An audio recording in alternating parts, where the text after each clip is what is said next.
Friends, CRK spoken English day 17. Friends, ఈరోజు మరొక 20 important వర్డ్స్తో ఈ వీడియో చేయడం జరిగింది.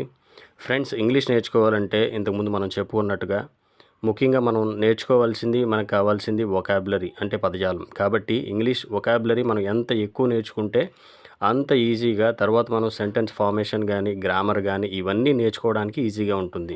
ఫ్రెండ్స్, ఇప్పటివరకు మన ఛానల్ని సబ్స్క్రైబ్ చేసుకున్న వారిని బట్టి నేను చాలా హ్యాపీగా ఉన్నాను.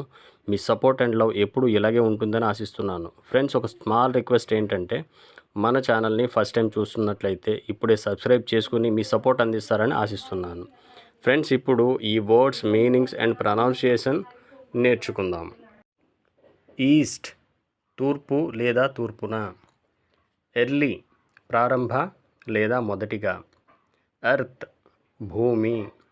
ఇయర్ చెవి. ఎర్న్ సంపాదించుట. ఈట్ తిను లేదా తినుట. ఎడ్జ్ అంచు లేదా అంచున. ఎఖో ప్రతిధ్వని. ఎడిట్ సవరించు.